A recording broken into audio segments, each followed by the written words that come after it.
Hey everybody, welcome to Classic Mini DIY. Today we have the next episode of the engine rebuild series.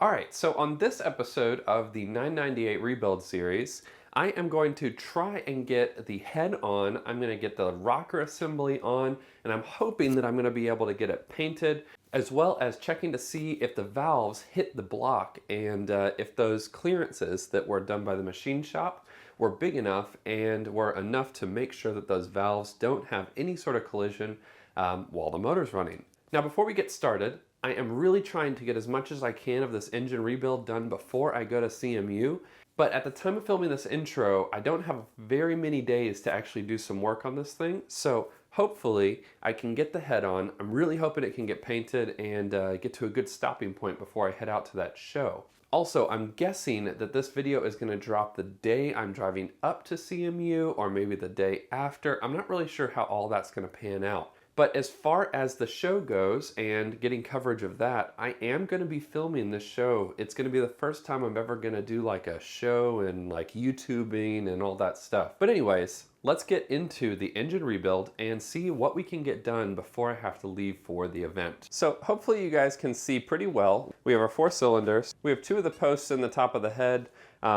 Long story short, I put these in earlier and then I decided I didn't want these in yet, and then I had to take them back out and in and out. But anyways, they're not all back in. That'll be part of what I'm showing you here in a minute. But before we get into putting those posts back in and putting the head gasket and the head on, I want to show you guys the clearances that I'm talking about. Now you can see here, I've actually got this clearance so that the valve can open up on the side there, as well as the same thing on every other cylinder. I think that it's going to be enough, but I am not totally certain. And before I would ever turn this motor on, I'd want to confirm that the valve is not intercepting the block anywhere in that combustion chamber. So like I said before, I have a small little camera that I'm going to send in through the spark plug hole. That is on order. It's not here yet. Hopefully that works out. And then, but in the meantime, we can start reassembling this whole thing. Now, one of the most important things when putting the cylinder head on and putting a new head gasket on is that the surface of your block and the surface of your head are perfectly the best, absolute clean. Because if there's any sort of oil residue, if there's any sort of liquid, if there's any contaminants, what it can do is actually compromise the seal of that head gasket. And that's the kind of thing that causes head gaskets to blow and compression leaks to happen. So clean this off. I'm going to clean mine again. Even though it's already clean, I'm going to clean it one more time. I'm going to do the same thing for the cylinder head. Now, one of my favorite things to clean surfaces is brake cleaner. You can pick up any brand. This is just the stuff that's at my Advanced Auto Parts.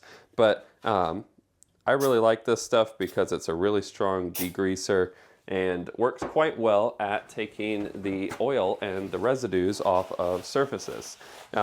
Something you're just going to want to be careful though is that it also is very good at taking off the paint off of surfaces. So just keep that in mind if you're doing this, that while you're cleaning it, you're going to want to make sure that you don't get it on your paint if you just freshly repainted it like I did. Alright, so next up we're going to put the head studs back in. Now this is one of those things that's really important for you to follow the instructions given with the studs that you get. In my case, I picked up a set of ARP head studs from 7 Mini Parts, and the reason I picked up the ARP head studs is because they're awesome, they're really, really strong, and up until this point, they've never let me down. So I'm gonna stick with my ARPs. There's lots of other head studs out there, but ARP is a trusted brand across all makes and models of cars. It's not just for the Mini. But when you're putting these studs in, most of the manufacturers recommend that you put them in hand tight. This is not something that has to get mega torqued down. The torquing happens when you put the bolt on the end of the stud and after the head goes on. But as far as putting the stud in the block, it's not like gorilla tight or anything. So I'm going to run these in to these holes.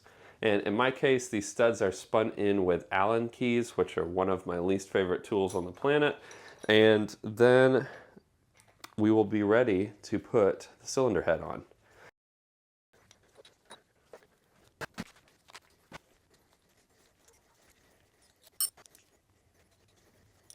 There we go. We have our set of head studs on, and just to be safe, I'm going to pull out the instructions for my ARP head studs and review these one more time because I don't want to make any mistakes while I'm putting this on.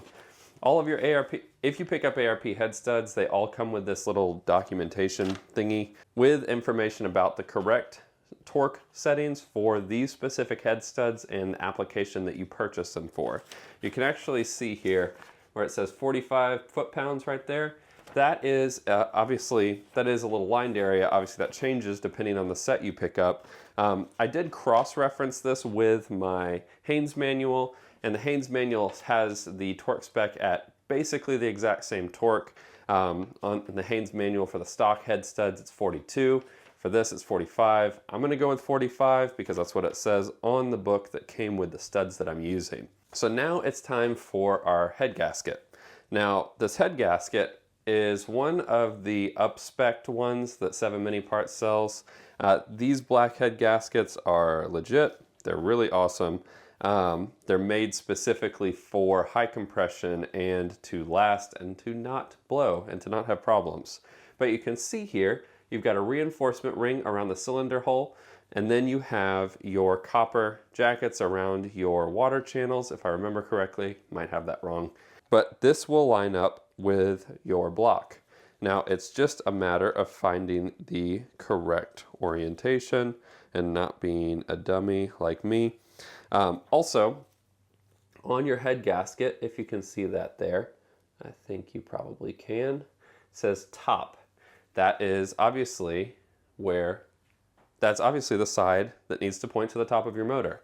I know, it's pretty complicated, but bear with me here. Top side faces up, faces to the top of your motor, and then there we have it. Now you can see I'm using a 1275 head gasket here because I have bigger pistons, so the 998 head gasket's not going to fit. And they don't make a head gasket that is specifically for my overboard 998. So a 1275 is fine. It also has additional holes if you have additional head studs, but you can see all the holes line up. Everything looks good. So all that's left now is to set the head down on top. And now the motor right now is facing towards the front, or the front of the motor is facing towards you guys. So I've got to line this sucker up and it'll slide down on there. Pretty easy. And there you have it. Cylinder head is mated with our block. And the next step is to torque all of these down. Now, torquing these down requires a specific order. And one thing is actually going to prevent you from torquing this down if you haven't done it yet, and that's putting your cam followers and your push rods in. And the cam followers can also be called lifters, and they're what's set on top of your cam and push the push rods up and down and actuate your rocker assembly. So let's take the camera. I'm going to move you guys around to the back side here because on the 998, you can actually put the cam followers in after putting the head on. So let's take a look at the back. All right, so now we're looking at the back of our motor here. And the 998 blocks and the later A+ blocks actually have these tappet covers on the back of the motor. But on my motor, my 1275, it's actually an A series instead of an A+, and these covers don't exist. So you actually have to put the cam followers in from the top of the motor before the head goes on. But this part has actually been something that I've been looking forward to because the cam followers that we got from 7 Mini Parts are the chilled iron, the reinforced. These are super strong cam followers. These things are top notch. They're going to be great. But before we put them in, we have to definitely take the time and really lubricate all of these holes. It's important that this system is very well lubricated on the first start of your motor. Now obviously, as your motor runs, oil is going to get up in these spaces and get into these again, but it's extremely important that we start lubricated. So let's get some assembly lube. I'm going to put it on these, I'm going to put it in here, I'm going to put it on my push rods, and we can put all of that stuff in here. Now before we get started, before we put these in, I'm going to go into putting one of them in, and then I'm going to repeat the process, but to give you an idea how all this works. So you have your cam follower. There's a flat face and a side that has a kind of a pocket in it.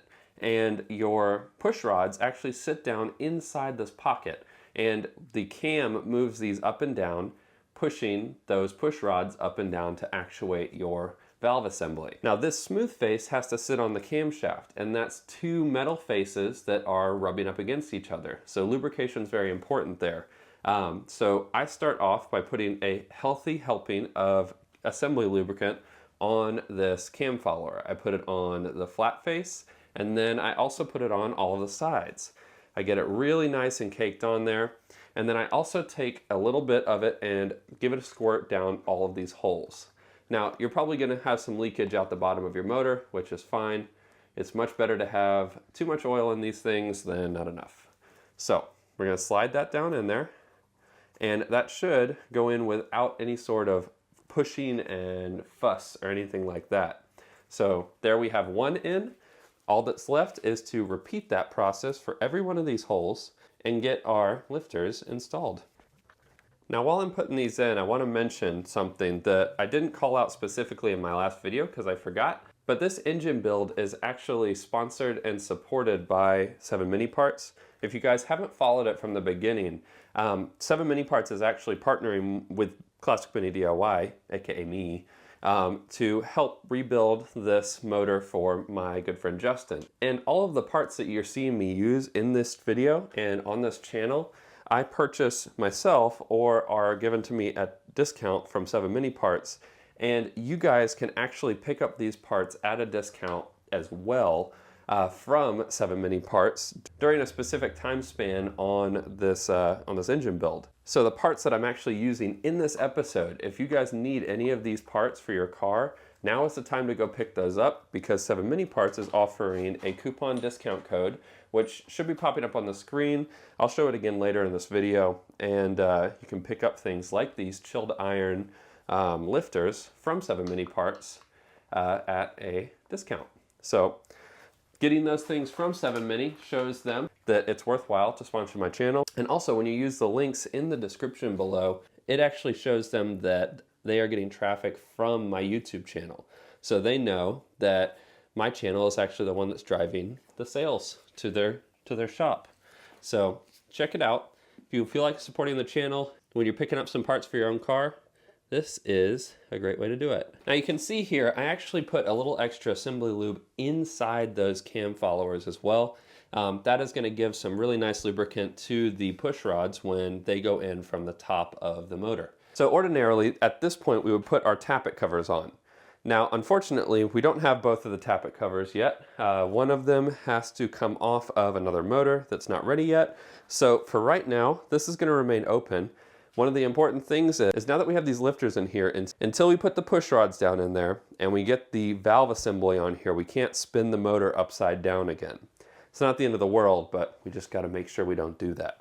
So let's get our push rods and we can slide those down in there and get them all set up as well. Now one thing you may or may not have seen earlier is the way that we have these push rods organized. So you can see I've got a little piece of cardboard here with the number 1 on it.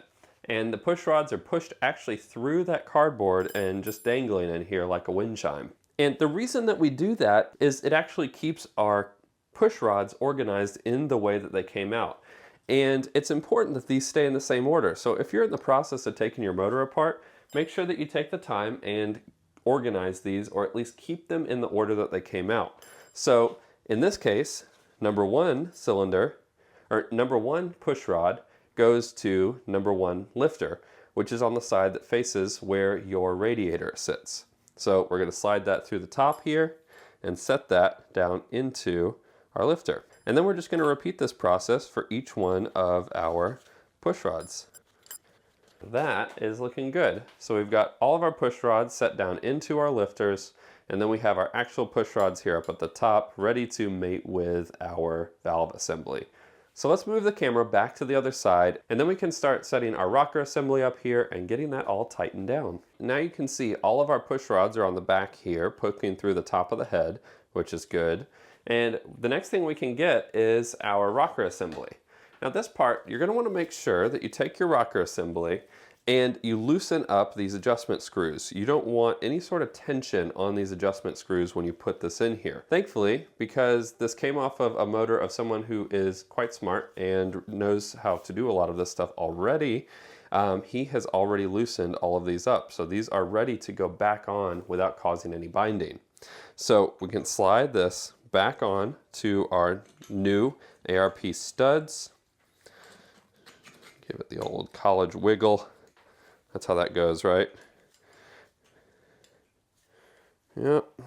Slide that down. No need to force it, just let it kind of slide down and mate with all of your valves and your push rods. So I like to leave all of this stuff free moving while we're going through and doing all of this, because if we don't, we can cause issues with like binding these up and other related issues. If you have any push rods that are not free, like this one right here, you're going to want to turn the motor over until all of your lifters are not actually doing anything, because that will take all of the tension off of your top side of your motor here. Now, one thing to keep in mind is it's not going to be completely perfect. There's never a time when all of your lifters are perfectly flat and down. That's just the nature of how a motor runs. But at minimum, you want as much tension off of this as possible. So now it's time to start torquing this down. And torquing your cylinder head is one of those things that requires a very specific pattern. And I'm going to pop that pattern up on the screen right now, but you can see it's numbered from the front of the motor. You have 1, 2, 3, 4, 5, 6, right here, 7, 8, 9, and then if you have 11 studs, you'd have 10 and 11. But anyway, let's go ahead and lightly tighten down all of our nuts and our bolts onto this assembly here. And one thing that I want to mention that I'm doing in my video is I'm using this ARP fastener lubricant. They call it Ultra Torque. I don't know, it sounds kind of hokey to me. But this is made specifically for the ARP studs, so it does come with this. Use it. There is a reason they send it with you, and it's meant for these studs. All right, that is all lubricated. Now we can start tossing all of these bolts on finger tight.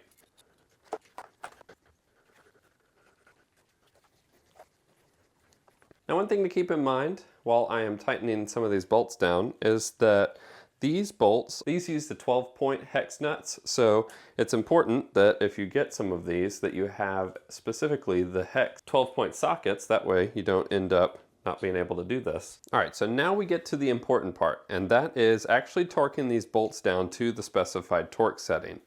Now, for me, what I like to do is torque to half of the torque setting as per the whole pattern, and then I come back and torque it all down to the full torque setting. So in this case, it's about 22-ish foot-pounds. So I've torqued that one down, number 1, and then I move on to number 2, torque that down to 22, number 3, number 4,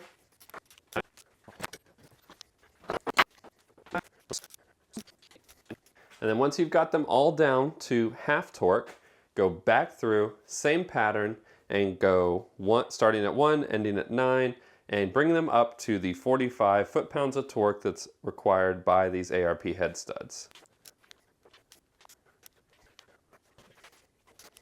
All right, and there you have it, a torqued cylinder head. Now these additional studs up at the top here are used to tighten down and hold firm your rocker assembly. So these ones, you'll want to refer to the torque spec that comes in your Haynes manual to make sure that you tighten these down to the correct torque. These bolts are not responsible for holding your head on. They are only used to hold on the rocker assembly. And based on what my Haynes manual says, these need to be torqued down to 25 foot-pounds. Now these ones are probably not, it's probably not necessary to go through and tighten them down to half of what they are and then bring it up to the second half. So I am going to tighten these down in sort of a pattern to make sure that these all go on at the correct torque and evenly. There we go. So all those are on, and we have a tight head now. And at this point, if these were not loose and we turned over our motor, these valves would now be going in and out at their full clearance. Awesome, so this engine build is really starting to come along. You know, the motor is actually starting to look like a motor, which is pretty exciting.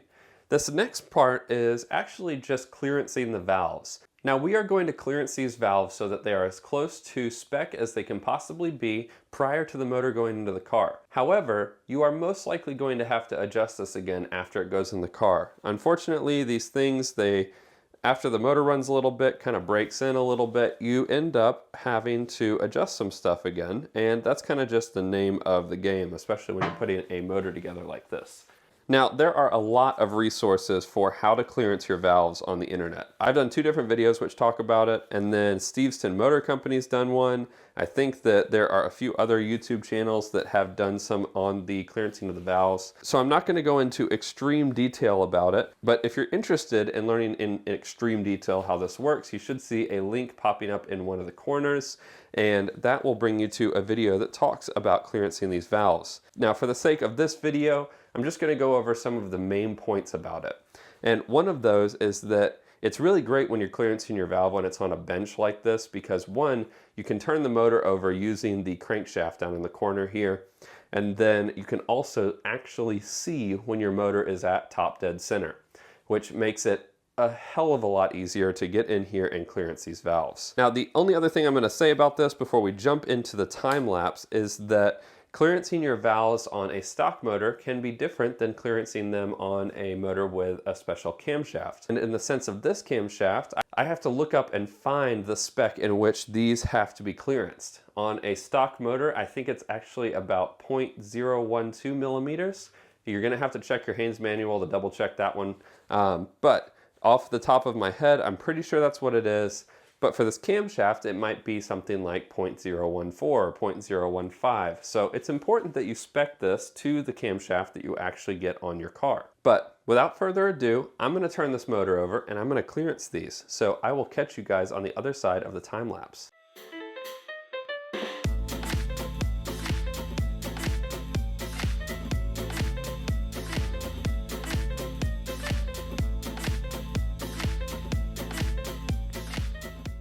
All right, so with that, we have a cylinder head on, we have our valve assembly adjusted. All that's left is to confirm that those valves are not intercepting the block, which after doing this, I am pretty confident that they aren't. However, you know, it's always better to be safe than sorry. And then I need to get this thing painted. And in order to do that, we're gonna have to clean it off. I don't know that we necessarily have to mask this off because this is already the same color. I also need to paint the face of this as well as the top side and the bottom side and get this thing starting to look nice. We also need to put the water pump on as well as starting to reassemble some of the other ancillary items on this engine. However, we are getting extremely close to finishing this sucker up. And I cannot say how excited I am about seeing this thing in that moke and running. But that means that we're going to have to take the engine out of the moke and take the transmission off of that because we're going to use the magic wand shifter that comes out of the moke on this newly rebuilt motor. So quick cut to when I have the little camera thing here, and then we can start putting on the water pump. So 3, 2, 1. All right, I'm over here now. And as you can see, I'm not holding a borescope. I'm not looking at the motor right now, and there's a reason. As you can see here, I've got my little scope, and the little scope was pretty damn cool. All right, so as you can see here, sorry for the jump cut there, I've got my little scope. Hopefully this stays in focus, but it was a little too long. So this little metal part ends right here, and as you can see next to my finger, it's pretty large. And once I got that into the combustion chamber, it didn't quite work out for me. I couldn't look at where the valves were actually coming down and touching potentially the block. But I did add a little mirror on it that came with it. That was pretty cool. And that was relatively helpful, but it still didn't show me what I was looking to see.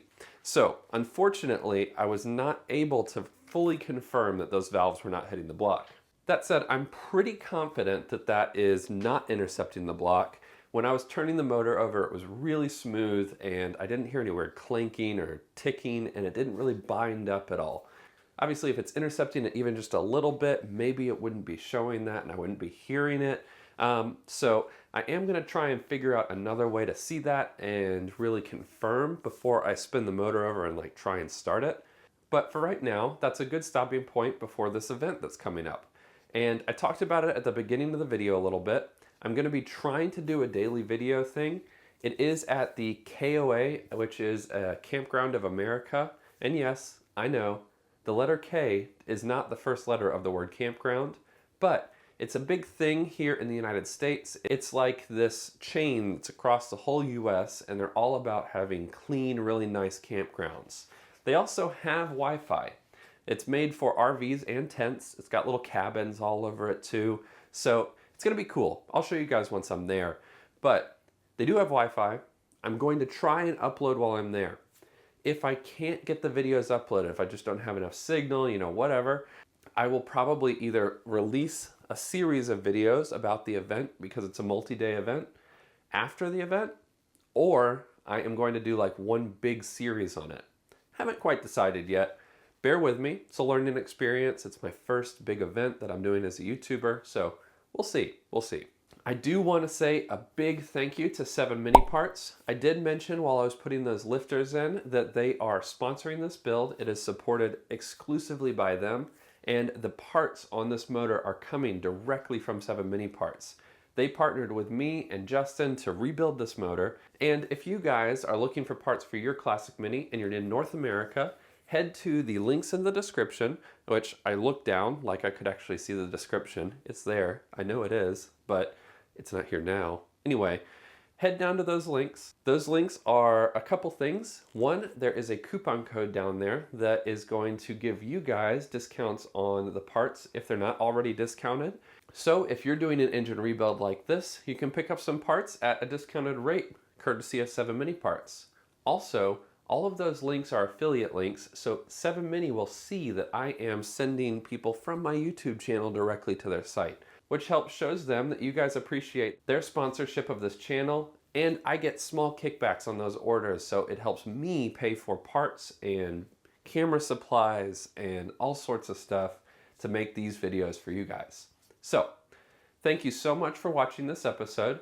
I will catch you guys on either the event videos or the next 998 video. So until then, enjoy those minis and motor on.